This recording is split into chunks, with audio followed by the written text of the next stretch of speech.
Back to GarageHammerTactics. Sean today. Thank you for sticking through this latest lockdown with us and putting up with our attempt at other content. It's not our natural forte.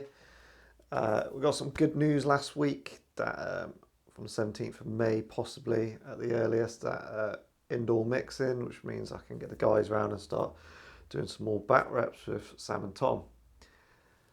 So we do like to dabble. We all got a love and passion for 30k Horus Heresy, but we also enjoy 40k and AOS. So today I'm going to show you off one of our 40k armies, the mighty Red Scorpions. This is my personal army. I started them at probably about a year after 8th dropped. So they're probably a bit out of date on the old meta side of things.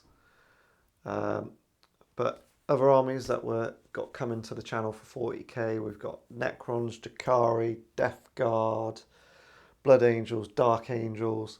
We are not wasting this lockdown opportunity of not filming back reps. We are painting furiously.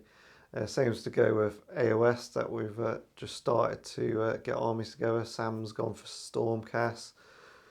Tom has got the Lumineth and the Slaanesh, the new Slaanesh demon ones coming out. I can't remember the name. And myself, I'm going to go Seraphon, mainly because my son is mad for dinosaurs and I wouldn't want to disappoint him for not doing a dinosaur army. So thanks for listening to me rambling on. Please like, share and subscribe to us. And let's look at that Red Scorpion army. So here we are, the Red Scorpions. Just over 2,000 points in the points as they stand at the moment. I know they are very subject to change in 40k. So to start you off, have a look at some of my HQs. So at the front there, you should see Magister Severin Loth. Absolutely brilliant character out of the fluff from Forge World for Red Scorpions. Absolute beast of a psyker. He's still pretty good with his new rules. Look forward to bashing him out and getting him on the tabletop again soon.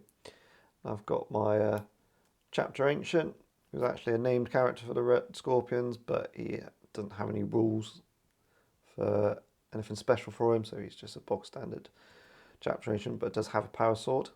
Not too bad. It's alright. I painted this Chaplain model, but I just wanted to test the grey scheme out. So it was the first model that I attempted to do. And learnt how to do the grey, which isn't just a plastic grey. Got Primaris Apothecary.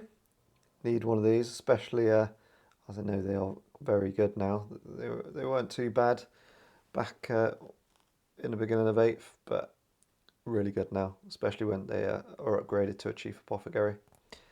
And I've also got a Tech Marine. This is, you'll see, to keep alive a couple of my Dreadnoughts I used to keep him with. He's not too bad, as you can see. He's got a lot of weapons and he gets to fire them all off.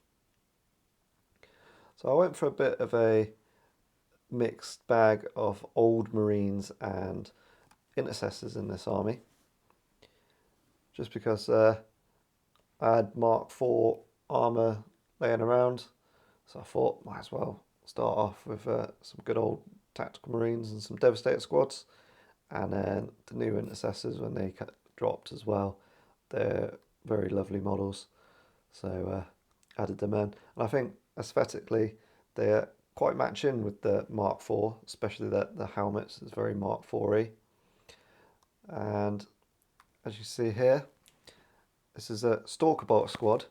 Now it's very hard to tell the difference on guns here. So what I did is I actually changed the shoulder pads. So one's a solid outline, solid blocked in, sorry, and one's just the outline. The outline is my Stalker Bolters, and the rest of them are just normal Intercessors.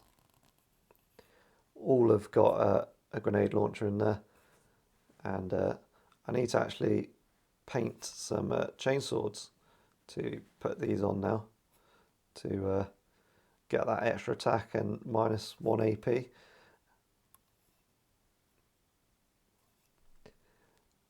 So from a normal Tactical Marines, sergeants really started to play about with faces on these guys when they first when I first started painting them, and really started to enjoy painting them. As you see, it's not too bad of an effort. My plasma, I still need to work on though, which will be one of my new skills I'll have to learn one day. This squad has actually got Razorback with their twin assault cannons, and assault cannons were very good at the start of 8th, and yeah, the time I painted them, they got nerfed a bit with a bit of a price hike. So my second tactical squad, pretty much exactly the same except lightning claws. I forgot to mention I've actually got a combi plasma on a sergeant, so it's two plasma guns per squad. It's not too bad. I used to use Salamander's rules on them just to get that one reroll and one off hit and wound per unit. It was quite handy when you're overcharging plasma because you could try and keep your sergeant alive. So I've got 2 identical Devastator squads. It was back when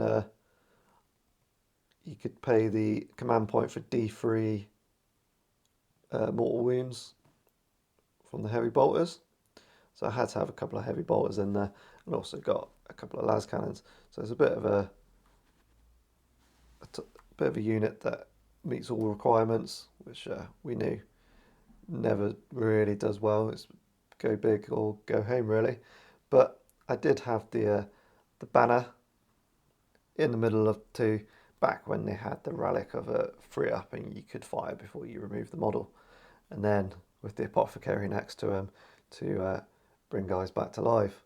So it always did not too bad. It was a bit of a sit and hold castle unit, but the army was designed to be half castle, half move forward.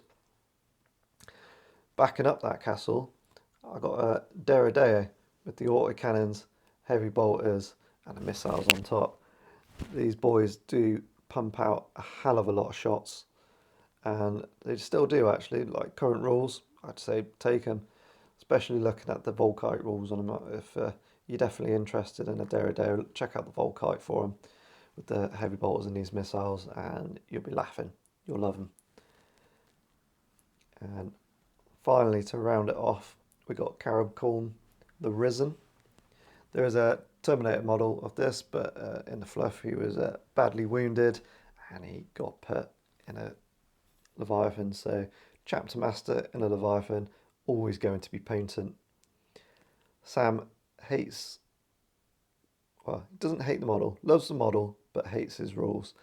Especially back in 8th, he was definitely very overpowered, and he's nowhere near as good as he used to be, but his points have come down a lot as well, so it sort of reflects that he's still definitely worth taking.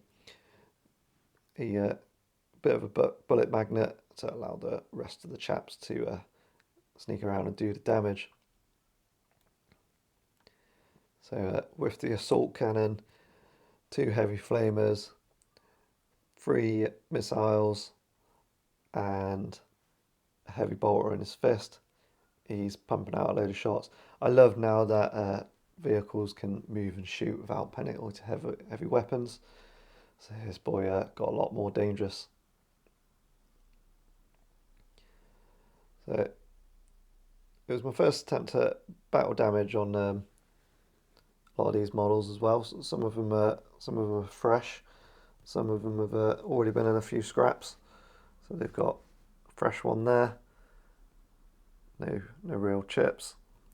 And then if we go over to the sergeant here, oh, apologies.